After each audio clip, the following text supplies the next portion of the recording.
नमस्कार दोस्तों, देखिए अभ्यास पेपर आपका लास्ट है ये सेट डी। सब्जेक्ट है हिंदी, जो ये माध्यमिक शिक्षा मंडल मध्य प्रदेश भोपाल के द्वारा जारी किया गया है। 4 ही सेट हमने आपको बता दिए हैं, इसके पहले 3 सेट और ये लास्ट बच रहा था, इसलिए इसको भी हमने कंप्लीट आपको बताया है। वीडियो को लास्ट तक देखिए, सभी उत्तर आपको देखने को मिलेंगे। सही विकल्प का चयन कर लिखिए। प्रयोगवाद के कवि हैं तो इसमें आपको बता देना है अज्ञेय। सूरदास भक्तिकाल की किस शाखा के कवि हैं, तो आपको यहाँ पर याद रखना है कृष्ण भक्ति शाखा के कवि हैं, क्योंकि सूरदास जी ने भगवान कृष्ण की भक्ति की थी।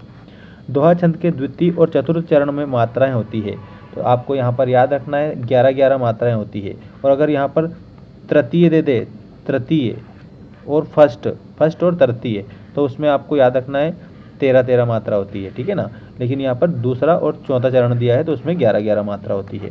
नेताजी की मूर्ति तैयार करने वाले मूर्तिकार का नाम क्या था, तो इसमें आपको बता देना है उन मूर्तिकार का नाम था मोतीलाल।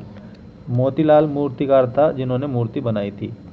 और इसके बाद में आप नेक्स्ट क्वेश्चन देखिएगा, किसी कार्य का करने या होने का बोध कराने वाले शब्द को क्या कहते हैं, तो जिन शब्द से किसी भी कार्य का करना या होना पाया जाता है उन्हें क्रिया कहते हैं। The word which denotes an action or says something about a person, place or thing is called verb. इसके बाद में नेक्स्ट क्वेश्चन देखिएगा, भोलानाथ के पिता आटे की गोलियां गंगा जी में प्रवाहित करते थे, तो यहाँ पर आपको याद रखना है 500। कितनी?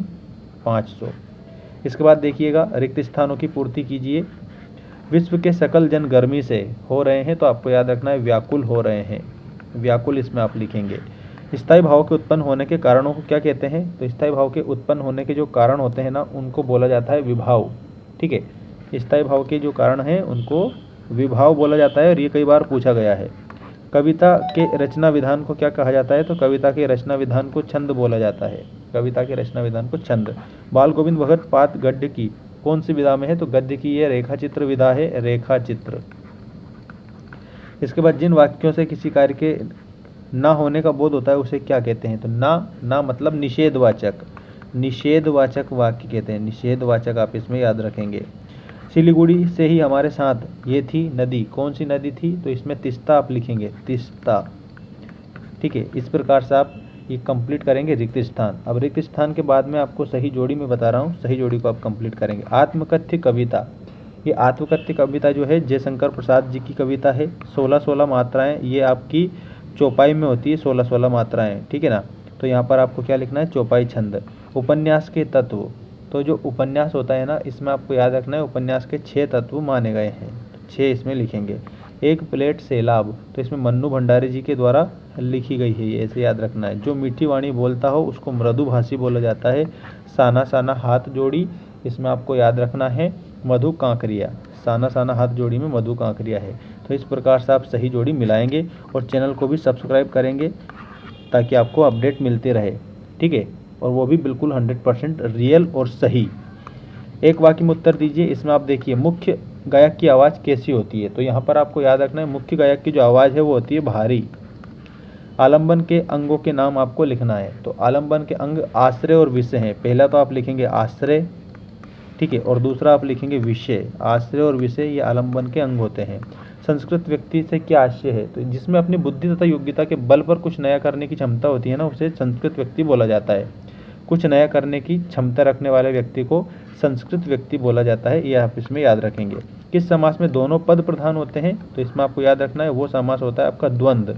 दोनों पद प्रधान होते हैं, जैसे मान लीजिए माता पिता, इसमें माता भी प्रधान है और पिता भी प्रधान है, तो यहाँ पर द्वंद्व समास है। आम के आम गुठली के दाम लोकोक्ति का क्या अर्थ होता है, तो यहाँ पर आपको याद रखना है दोहरा लाभ। दोहरा लाभ, आम के आम गुठलियों के दाम, ठीक है।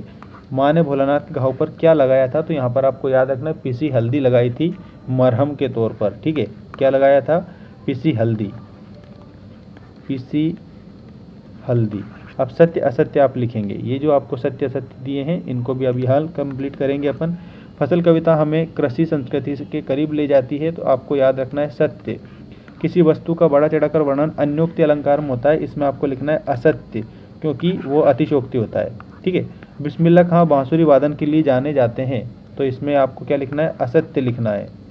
दो पदों के मेल को संधि कहते हैं, इसमें आपको क्या लिखना है, इसमें आपको असत्य लिखना है, क्योंकि वर्णों के मेल को संधि कहते हैं, ठीक है, असत्य लिखना है इसमें।